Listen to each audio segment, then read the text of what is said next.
Hello everyone, आज हम इस वीडियो में रागों से संबंधित महत्वपूर्ण प्रश्नों के बारे में डिस्कस करेंगे। ये आज हमारा रागों से रिलेटेड पार्ट 2 है।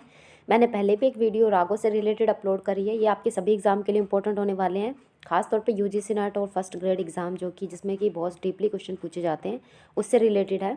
यूपी टीजीटी की भी हम तैयारी कर रहे हैं, उससे रिलेटेड भी मैंने वीडियो डाली है इसमें। तो आज हम रागों से रिलेटेड जो जो इंपॉर्टेंट क्वेश्चन बनते हैं उसके बारे में डिस्कस करेंगे, जो जो कंपैरिजन रागें होती है उसके बारे में। सबसे पहले हम लेते हैं राग मधुबंती। पहला क्वेश्चन हमारा कि मधुबंती जो है वो किस थाट का राग माना जाता है। मधुबंती किस थाट का राग माना जाता है? तो ये तोड़ी थाट का राग माना जाता है। ये आज के प्रचार में ये न्यू राग है। हालांकि इसको ज़बरदस्ती तोड़ी के थाट में रख दिया, वैसा ऐसे मानते नहीं कि किसी थाट में होना चाहिए। दूसरा क्वेश्चन आता है कि वेंकटमुखी के 72 थाटों में से मधुबंती को किस थाट के समान माना गया है। ये न्यू क्वेश्चन है, ये कहीं भी नहीं पूछा गया है, ये मैंने बुक में देखा है, तो इसका आंसर है धर्मवती। ठीक है। तीसरा क्वेश्चन हमारा ये बनता है कि इसके अंदर क्या होता है कि इसकी पकड़ जो होती है, इसकी पकड़ कौन सी होती है। जैसे कि इसकी पकड़ अगर मिले नीसा मा गा, यानी कि नीसा सा करके हम सीधा गा पे जाते हैं, लेकिन मा तीव्र जो होता है उसका हल्का सा टच इसमें लगता है गा के साथ। नीसा मा गा ऐसे करके, फिर मापा, फिर मागा, सारे, फिर सा, इस तरीके से इसको गाया जाता है। हालांकि ये इसका जो प्राकृतिक राग होता है वो मुल्तानी माना जाता है। मुल्तानी में क्या है कि इसको रे धा शुद्ध रे और धा कोमल होते हैं मुल्तानी में। ठीक है। मुल्तानी में रे धा शुद्ध करने से, यानी कि मुल्तानी जो राग है उसमें रे और धा है जो वो कोमल है। ठीक है। और जबकि मधुबंती में रे धा शुद्ध है। ठीक है। तो ये यहाँ पे ये क्वेश्चन बनता है कंपैरिजन के हिसाब से। ठीक है। इसको वादी संवादी की दृष्टि से तो ये राग जो है मधुबंती उत्तरांग प्रधान राग माना जाता है, लेकिन अगर इसको गायन की दृष्टि से देखते हैं तो ये पूर्वांग प्रधान राग माना जाता है। ठीक है। कुछ लोग होते हैं कि इसमें अगर कोई राग नया है, ये राग नया है, तो इसके अंदर ना कोमल नी का भी प्रयोग करते हैं कुछ लोग।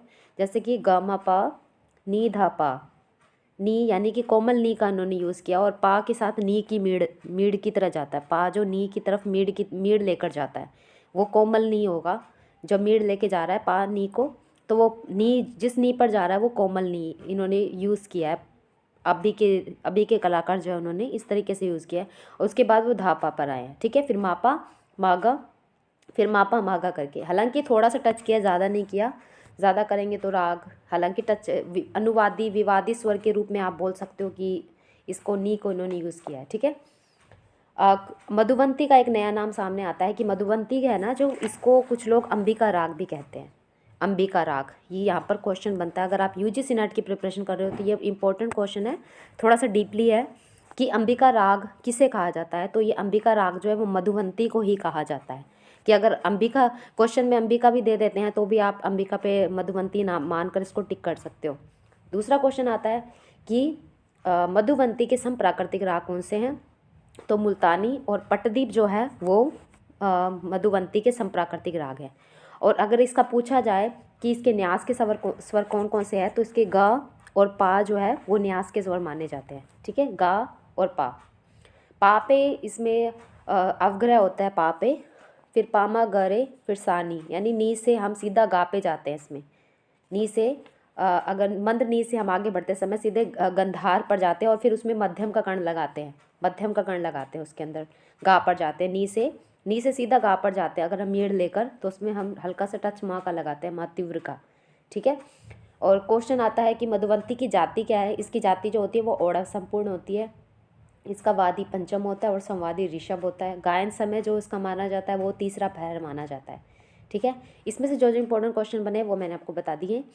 इसमें गंधार कोमल यूज़ होता है, मध्यम तीव्र यूज़ होता है, और शेष स्वर जो होते हैं वो शुद्ध लगते हैं। ठीक है। गंधार जो होता है वो कोमल इसमें यूज़ होता है, बाकी स्वर शुद्ध लगते हैं। इसकी रचना जो है, इसका थाट अगर पूछा जाए तो इसका थाट जो माना जाता है वो तोड़ी थाट माना जाता है। ठीक है।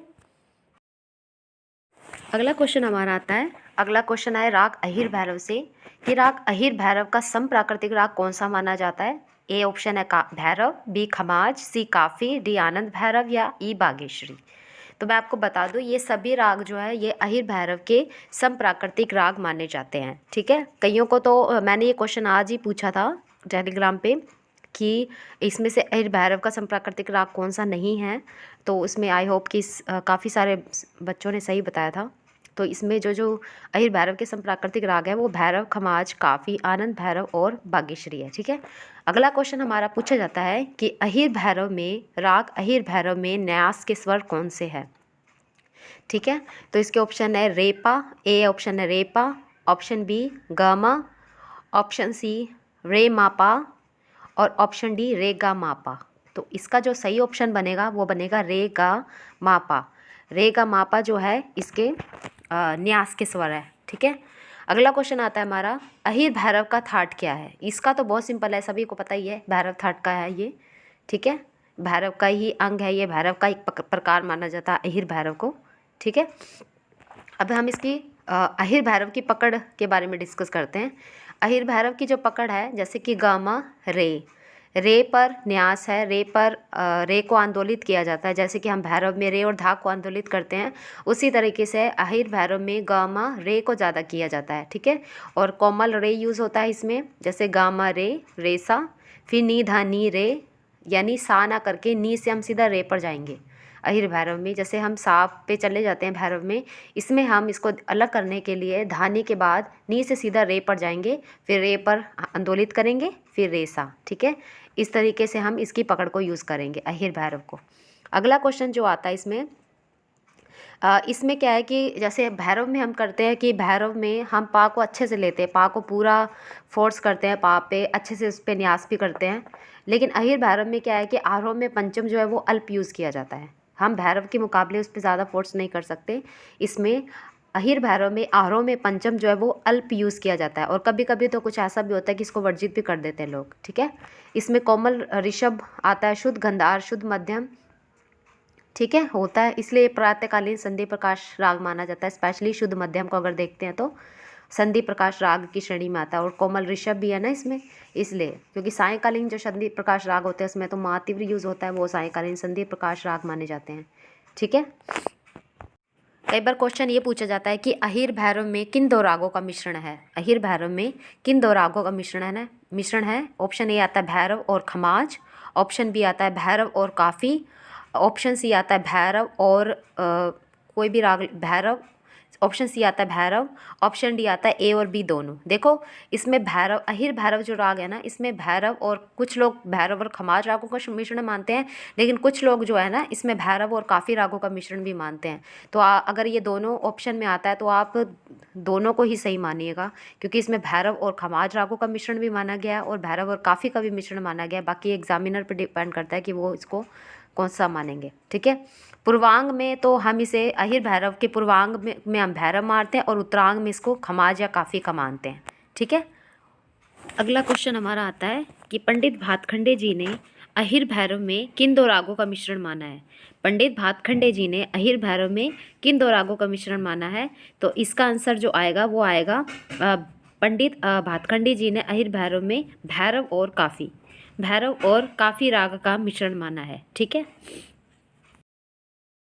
अगला क्वेश्चन हमारा आता है इसी से रिलेटेड कि अहिर भैरव को भैरव से बचाने के लिए हम किस स्वर का ज़्यादा यूज़ करेंगे। अहिर भैरव को भैरव से बचाने के लिए हम किस स्वर का ज़्यादा यूज़ करेंगे। तो कोमल निषाद का। भैरव से बचाने के लिए हम कोमल निषाद का यूज़ करेंगे। हालांकि भैरव में कोमल निषाद का यूज़ होता तो नहीं है, लेकिन हम अहिर भैरव में कोमल निषाद पर ज़्यादा प्रयोग करेंगे, ज़्यादा फोकस करेंगे। ठीक है, और भी इसका ये आता है कि भैरव के अतिरिक्त अगर और कोई भी राग, जैसे आनंद भैरव हो गया या कोई और राग हो गया जो कि भैरव की श्रेणी में आता है, तो उससे भैरव के अतिरिक्त और कोई राग है तो उससे बचाने के लिए हम किस स्वर का यूज़ करेंगे। अहिर भैरव को उन रागों से बचाने के लिए हम किसका यूज़ करेंगे। तो हम कोमल ऋषभ का यूज़ करेंगे। ठीक है, हालांकि भैरव से बचाने के लिए कोमल निषाद का यूज़ करेंगे। हालांकि आनंद भैरव अगर आ जाती है तो आनंद भैरव राग से बचाने के लिए हम इसमें कोमल ऋषभ का प्रयोग करेंगे। ठीक है, भैरव से बचाने के लिए जैसे गामा रे पर हम थोड़ा आंदोलन करेंगे, फिर रे सा, फिर धा नी रे, धा जो कि मंद्र में जाएगा, नी भी मंद्र में जाएगा, फिर रे सा। इन चीज़ों को हम बार बार यूज़ करेंगे। ठीक है, अगला क्वेश्चन जो हमारा आता है, अगला क्वेश्चन है राग विभास में कौन से स्वर शुद्ध कर देंगे कि राग विभास में कौन से स्वर शुद्ध करने से इसमें मैंने कौन से लिख दिया, इसमें मुझे लिखना था रे धा शुद्ध कर देंगे। तो अगर राग विभास में अगर रे धा शुद्ध कर देंगे, रे धा शुद्ध ये यहाँ पे है, राग विभास में रे धा शुद्ध करने से कौन से राग बन जाएंगे। तो भूपाली और देशकार। ठीक है। राग भूपाली और देशकार बन जाएंगे राग विभास में अगर हम रे धा शुद्ध कर देंगे तो, ठीक है। अगला क्वेश्चन हमारा आता है, बहुत इंपॉर्टेंट है ये भी। राग विभास में अगर कोमल धैवत के स्थान पर अगर हम शुद्ध धैवत मान लेंगे तो कौन सा राग बन जाएगा? तो इसका आंसर जो आएगा वो बन जाएगा राग जैत। जैत राग बन जाएगा। राग विभास में अगर हम कोमल धैवत के स्थान पर शुद्ध धैवत मान लेंगे तो राग जैत बन जाएगा, ठीक है। जैसे कि अगर हम रेदा शुद्ध मानते हैं तो देशकार और भूपाली बन जाता है, उसी तरीके से अगर हम कोमल धैवत के स्थान पर शुद्ध धैवत मान लेते हैं तो राग जैत बन जाएगा, ठीक है। अगला क्वेश्चन हमारा आता है कि राग विभास है जो, इसको कौन से थाट से माना गया है? तो राग जो विभास है इसको भैरव थाट का माना जाता है, ठीक है। राग विभास को भैरव थाट का माना जाता है और इसकी जो प्रकृति है, विभास राग की प्रकृति जो है गंभीर मानी जाती है। राग विभास की प्रकृति गंभीर मानी जाती है और इसमें गापा की संगति जो होती है वो बार बार दिखाई देती है। राग विभास में किसकी संगति ज़्यादा दिखाई देती है? तो गापा की जो संगति है वो बार बार दिखाई देती है।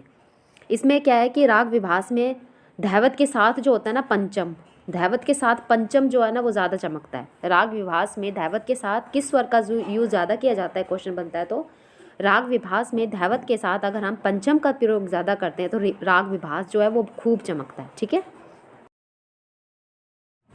Thank you so much guys for watching my video. I hope कि आपके लिए बहुत इंपॉर्टेंट होने वाले हैं क्वेश्चन जो भी मैंने अभी इसके अंदर वीडियो में कवर करने की कोशिश की है।